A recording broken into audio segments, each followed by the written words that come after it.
Ready to inspire your team?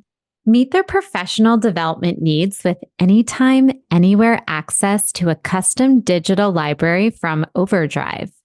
Drive performance, engagement, and culture with OverDrive.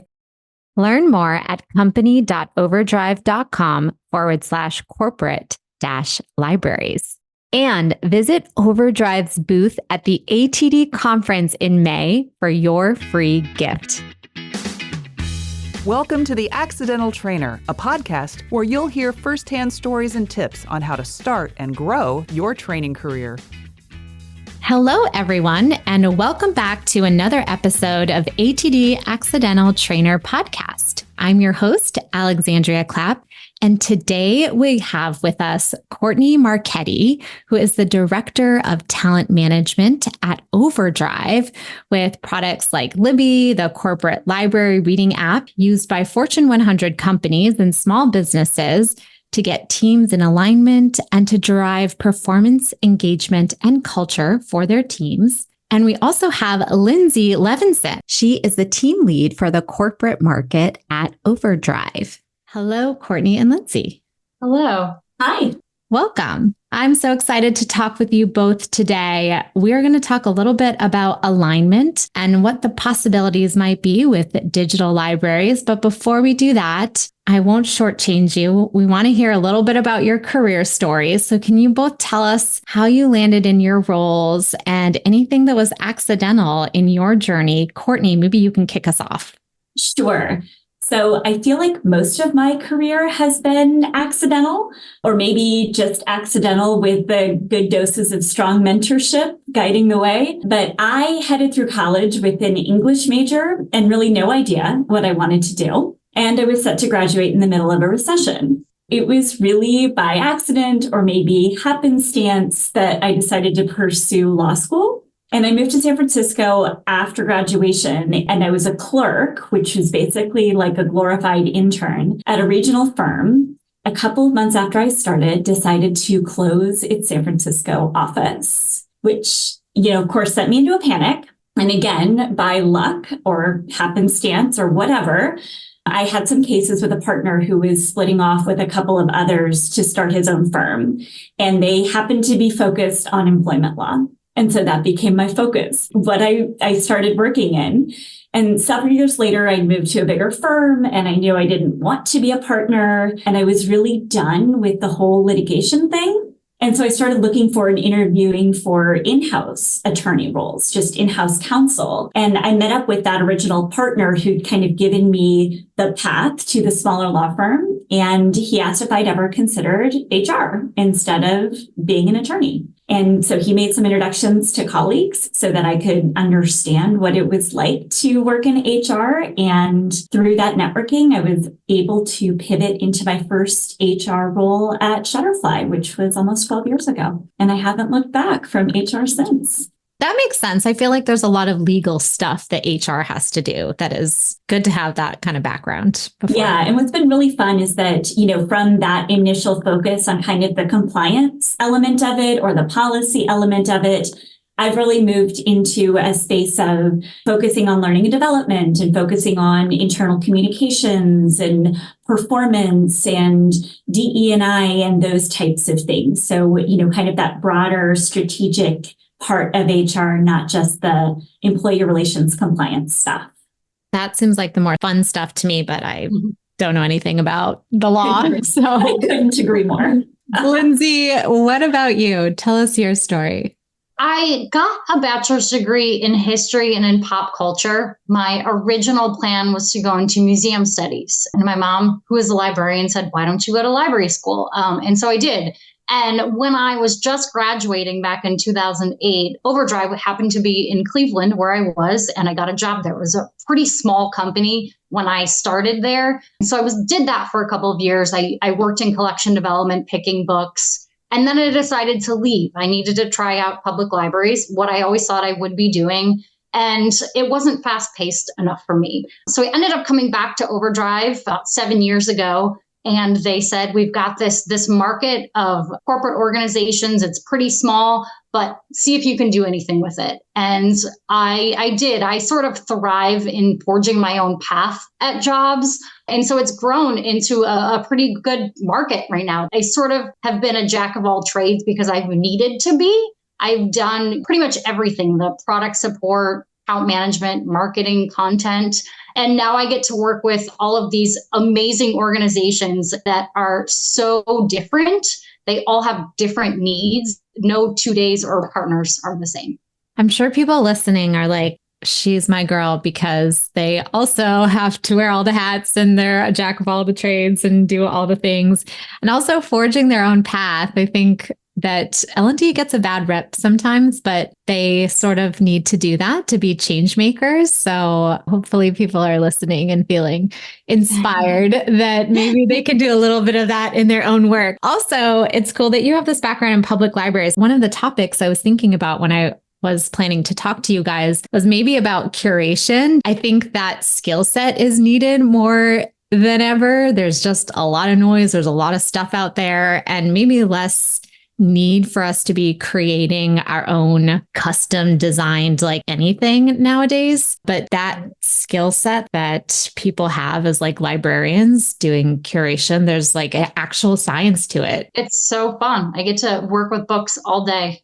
Well, definitely L&D professionals a lot of times don't have that kind of background, but have to sort of forge their own path, teach themselves how to do it to be a value add, maybe save money or time for the organization. We're going to talk about is alignment, which is another great topic.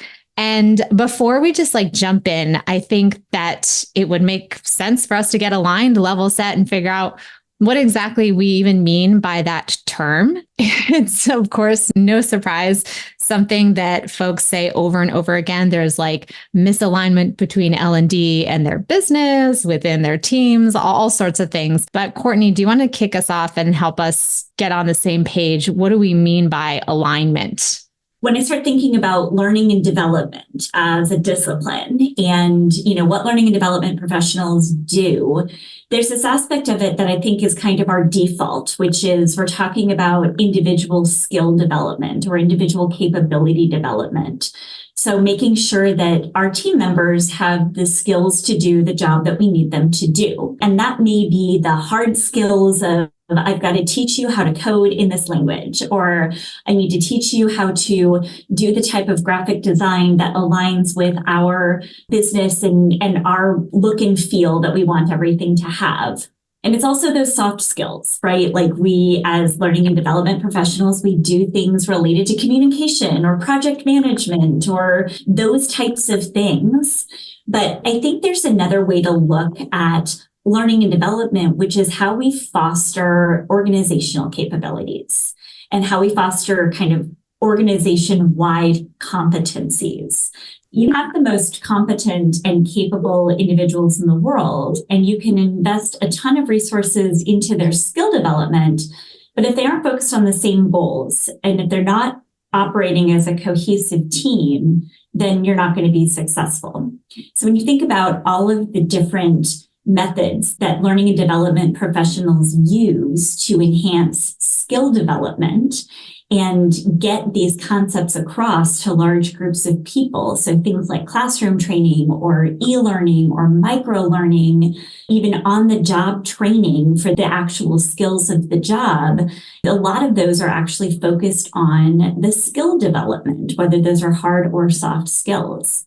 When we're thinking about the concept of alignment, where you're trying to get everybody on the same page with a particular concept, a philosophy, or a strategy, we have found that using books can be really beneficial and really helpful to getting everybody on the same page, rowing in the same direction on the bus. Choose your metaphor of choice for getting everybody in alignment. Okay, so I'm listening to Adam Grant's Hidden Potential right now, and he talked about the origin of hard skills versus soft skills. That soft skills came from working in the military, like if you're not dealing with metal. So like finance skills or like literally anything else would be a soft skill. So just like they made a mistake calling it that because of course they're not easier or softer in any ways. So that just popped into my head. But I like that, fostering organizational capabilities and competencies. I'm going to tell you where my brain goes with this, because we're going to talk about how people can find alignment. And I feel like we're going to bring up the conversation of digital libraries. Where's a good place to start? First off, I will just say that it's probably unlikely that you're going to, roll out a company-wide book club and everybody's going to immediately get on board with it. You've got to create some sort of groundswell and some sort of capability around it. And I think that it really helps to kind of think through what you're solving for and what's the thing that you're trying to achieve. We've seen, book clubs and book discussions and using books as this driver for alignment in a lot of different ways at OverDrive. We are a digital library company. And so in some ways we're doing this because we eat our own dog food, and we are an organization that's really driven by reading and learning and books as it is. But it is something that we've found to be really resonant and really, beneficial overall. So like an example would be trying to drive alignment to pursue a certain kind of a business strategy or to pursue a certain type of focus, right? Trying to get everybody on the same page when it comes to, so an example would be Simon Sinek's Start With Why, right? I used this with my recruiters, actually. So it's a book that often you hear about in marketing, and that's one of those like marketing and business strategy. And I was working with my recruiting team and trying to, kind of really help them focus on the type of service that they were delivering to our internal clients, our hiring managers, and helping them to think through, like, what is that thing? What is the most important thing that you want to get out of the interaction with your hiring manager? Aligning around that concept of what is our why as the recruiting team was, I think, super helpful for them. So in some cases, starting with smaller teams might actually get you further in this initiative. Yeah, that makes sense. If you're playing the role of a hiring manager for the first time, and you've never hired someone before, how you could go through a frustrating process of not exactly knowing.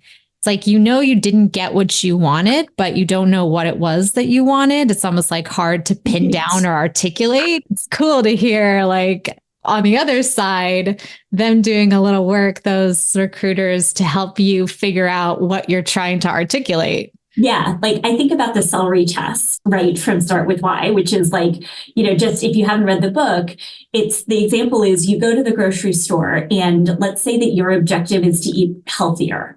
That is your primary objective. That becomes the filter that you're going to run everything through, right? I'm trying to eat healthy. Well, what doesn't necessarily pass that filter? The M&Ms, the Oreos, right? That kind of a thing, but a stalk of celery might. That's sort of the example of like, how are you helping a hiring manager really understand what is the thing that's going to get them the candidate that they want and the help that they want and the team member that they really need to have, and helping to be that filter for them can be really a benefit as a recruiter. Okay, I wrote this down and made a big box around it. I'm like, this is a good quote to remember. Think through the problem that you're trying to solve for, which seems like it's always a good reminder in almost like any L&D conversation where you're like getting stuck. A lot of times too with the just like new tech, like, oh, I want to apply this. And then how do we apply it? It's like, well, there should be a reason. There should be a problem that you're trying to solve for first. Yes. So then I'm thinking, okay, you guys have this motto like performance, engagement, culture. So I'm like, those could be buckets for myself to think around, because as you know, I immediately was thinking the same thing that you said, where it's going to be really hard to get your organization, your whole organization, to all read the same book, be on the same page. Yes, we want to read this same book and read it at the same time and the same page. There's just like, I feel like there's so many questions that would come up in my mind of, is that going to stifle diversity of thought and all these things that you need to have a really innovative, creative culture where everyone is accepted and maybe everyone wants to read something different? I know you have thoughts about that. I have thoughts about that. I was thinking about that a lot as I was actually preparing to come talk to you because, part of what can be so powerful about, using a book as part of getting company alignment or team alignment is that you have this common language, right? You have this, like these same sets of stories or these same sets of examples or things like that can be really resonant. You have a common concept. There's a gajillion business books out there, and each of them kind of has a different perspective and a little bit of something different to say.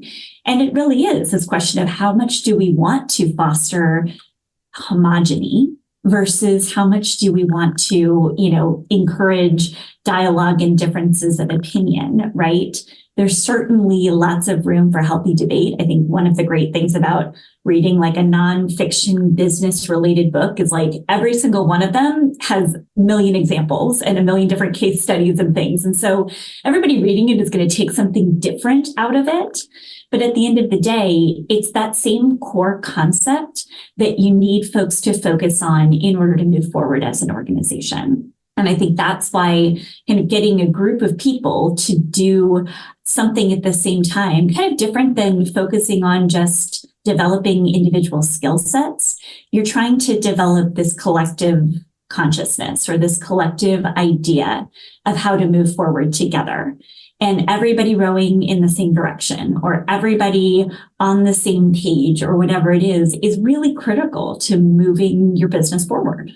I know you have some examples from both internally, just what you guys do at your own organization at OverDrive, and then also client stories. I'd love to hear some stories or examples where folks are using this for a business alignment purpose versus where they are creating community with each other, and maybe there's other examples in between, but you can fill in the gaps with the examples. Sure. Yeah. The beauty of it is that every organization does have different goals, and they can meet those goals with whatever content they want it to be. We have a organization, a fairly large hospital system that has a CEO book club. Every month they pick a different book, and he meets with the participants and they're able to discuss whatever the book is. And sometimes it's fiction, sometimes it's nonfiction, but he's able to sort of get across and discuss what his ideals are and philosophies are and share it with doctors, nurses, support staff, whoever attends the book club. You talk about business alignment. At OverDrive, we have really kind of gotten into the book Upstream by Dan Heath recently. What's interesting about that is it hasn't been an organized collective effort. It's been kind of this organic thing throughout the organization that started with, somebody read it and then talked about it in a handful of meetings. And then those other folks read it and talked about it in other meetings. And then a couple of weeks ago, our CEO got up in front of the company at an all hands meeting and says, "Hey, I heard about this and we've been reading this book and this is really resonant in terms of thinking about problems at their source rather than solving the thing that's right in front of us." That's not necessarily about fostering homogenous thinking, but it is a way of thinking about how we solve problems and getting alignment on that concept, getting folks around that idea. You mentioned there's an organic interest where it was naturally growing, where more people were jumping on the book bandwagon to read it. I think about just like how to operationalize like reading clubs sometimes, just knowing that I've had that interest. I've been in organizations where you want to join a book club and it starts off really exciting and there's a million people there and everyone wants to read that same Brene Brown book or whatever it is. And then inevitably, like no one has the time and didn't read what the signed section was by the time you met the next time and don't have anything to contribute. So then don't come or start to fall off because they haven't read it. Do you have recommendations for how to actually make it work, make it stick if you are using reading or a book as some type of tool to help create this alignment in your organization? Yeah, totally. I think you brought it up a little bit, but one thing I'll just say, we've all been part of book clubs that, you show up and it was, it was read this one 500-page book in a month, and you show up and you haven't gotten past the second chapter, and you're really just there for the conversation, right? That has happened to everybody. One of the things that we've seen that is really helpful is one, just getting leadership buy-in, and that can even just be your team leadership buy-in. We've seen a really successful book club happen in our business operations team. And theirs is focused on DE&I, where they will pick a different DE&I topic. They meet every 2 months to discuss it, but there's dedicated time in their team meetings that's set aside for it. And when they do it, they sort of go through and chunk up the book in different sections that are more easily digestible over the course of like 2 weeks. So it would be something like 2 chapters in 2 weeks, which is far more manageable. And making it happen on a regular basis, helps to hold folks a little bit more accountable. I like that. More accessible, especially for folks who take time reading and or just have like their whole entire life also on their plate. They have their kids to keep alive and things like that. That makes sense. You had mentioned something before about sometimes there can be peer pressure in a good way. And you think that sort of organic buildup where there's momentum or there's excitement to read a book and to stick with it because just a bunch of your peers or colleagues are doing so? Yeah, one of the things that's so helpful about, using books as an alignment tool is that it creates this common language, right? I think we talk about this a lot in different learning and development type concept. Use a certain leadership framework, goal setting framework. And part of the benefit is because you're getting that common language and can use it sort of as a shorthand. Well, I think the peer pressure benefit of that is like once everybody starts talking in that shorthand, you want to be part of it. You don't want to be the one left out, who doesn't know what everybody's talking about. I've actually had conversations recently with folks that have even started out saying, I know. I have, upstream on my TBR. I need to read it, but just give me a high level. And so there is a little bit of, I feel like I'm behind and I want to be part of what's going on. And so I'm going to jump on this. Even if it's not something that like my manager is holding me accountable to do, I want to be part of it because I know that this is the path that the company's on right now. Do you have stories or examples of current partners who are benefiting from books or using books for alignment in their organizations right now? Yeah, I have a lot of different examples, and it kind of runs the gamut of type of organization. We work with churches that host ministry book clubs that use that as a form of the digital library. We also have a lot of organizations that don't even necessarily focus on business and leadership. That stuff is there in the collection. It's available, but a lot of companies, one in particular is a very large organization. They really focus on health and wellness as part of their digital library.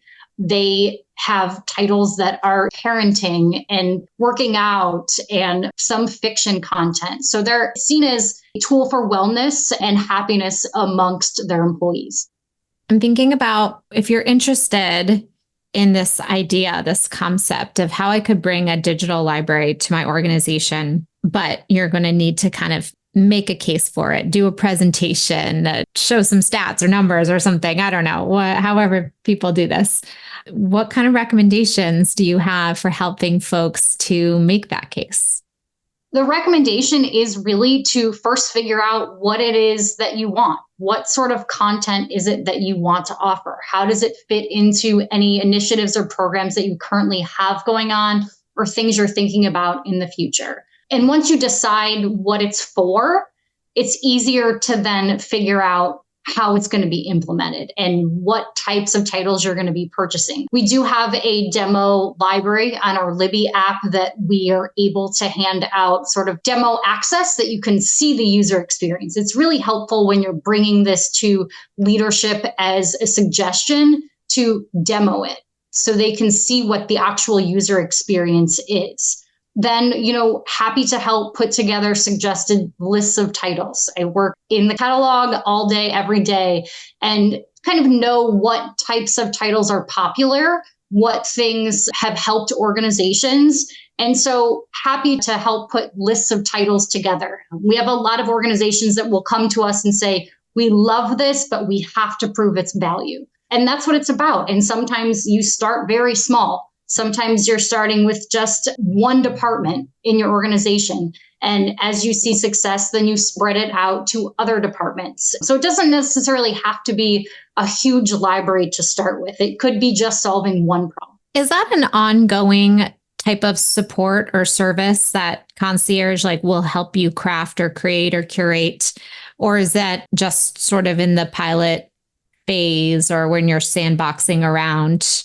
It's ongoing. We have teams of support people. We have a lot of librarians at OverDrive, and we don't just say, here, sign this, we're going to build you a digital library, and then we're done. We have teams of people to support organizations on a day-to-day basis. We have librarians that help to pick titles. We have account support for training staff how to actually use the app and access it. So we have lots of support that are ongoing.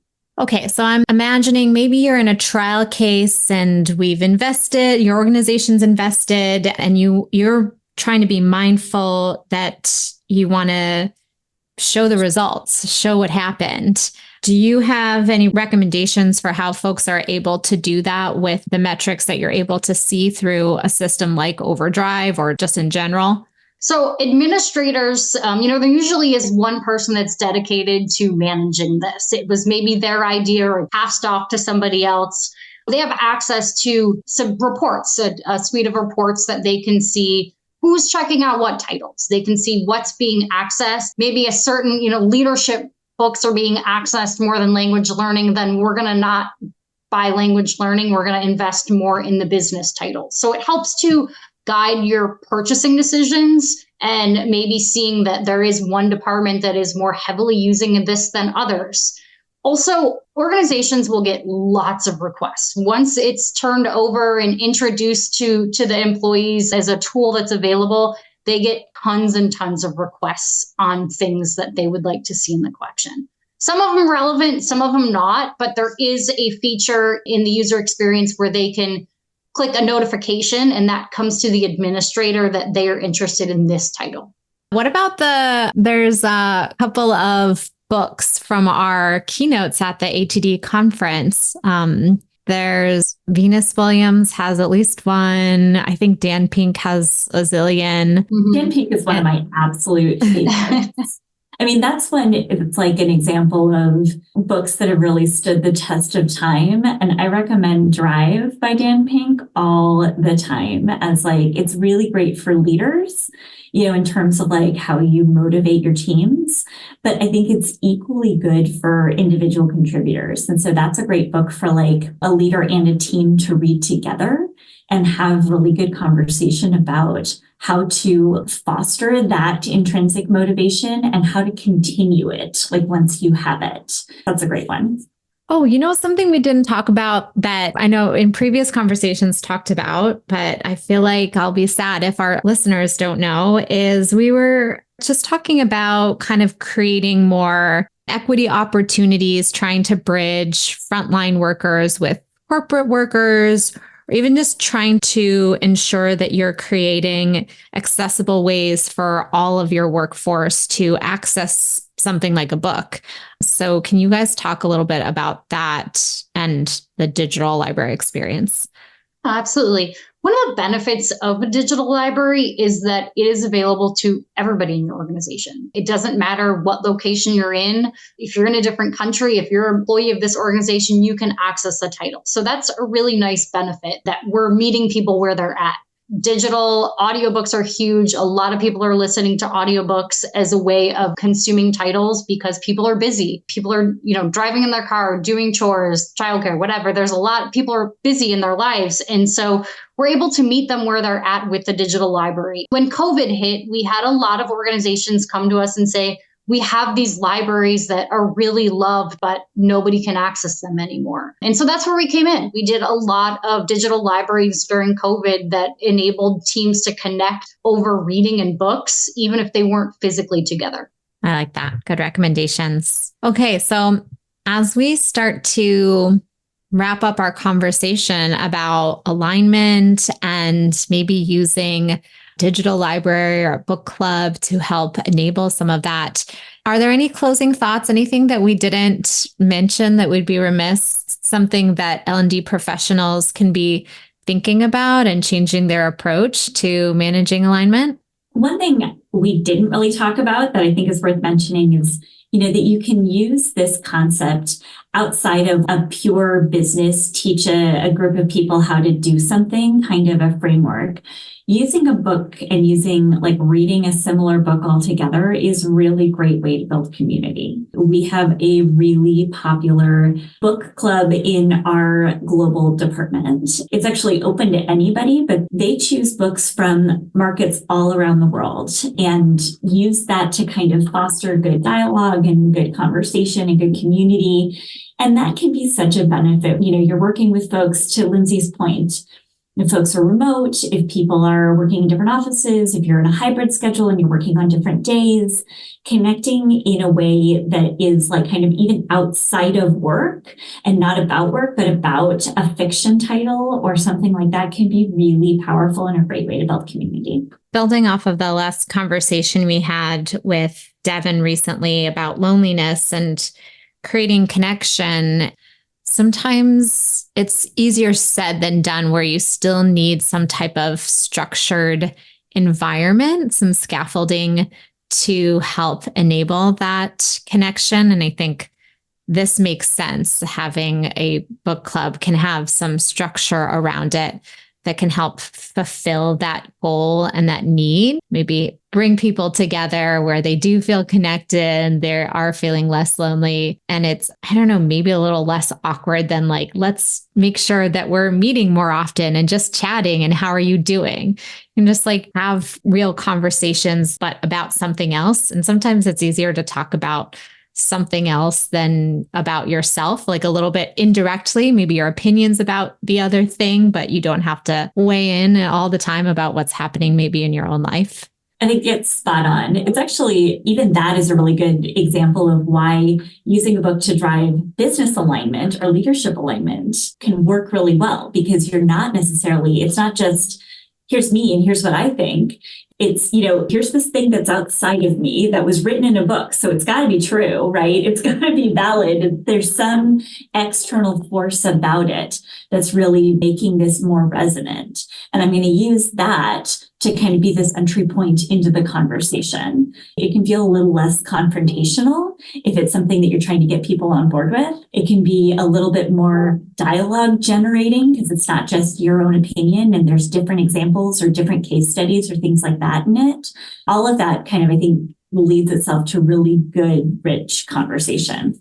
Okay, I know we're running out of time. We didn't talk about the radical canter example. I think that you've mentioned that internally that you guys use, or maybe it's a client story that people use. No, it's an internal thing about, it's with leadership.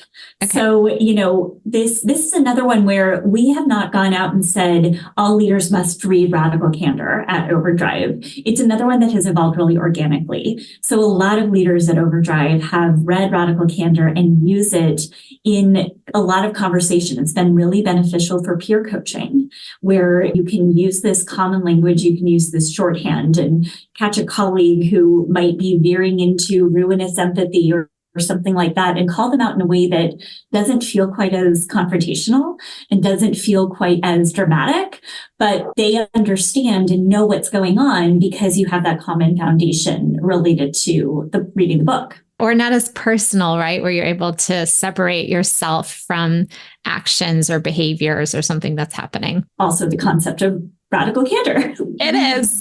Great book. Love it. Love it. Book. My absolute favorite author. Kim Scott, but then Adam Grant, I think, is the smartest human on the planet. Nobody should be that smart. We can start a book club for Hidden Potential if you haven't read it yet and you want to share notes and thoughts. Hidden Potential is on my list. Give and Take is one of my favorites for interpersonal dynamics. We've used that in small groups with somebody who's maybe having some behavior challenges or not acting as a team player. It makes a really great, book club of two between a team member and their manager to talk specifically about, the concepts in this book. And again, it makes it less personal, makes it less fraught and less dramatic.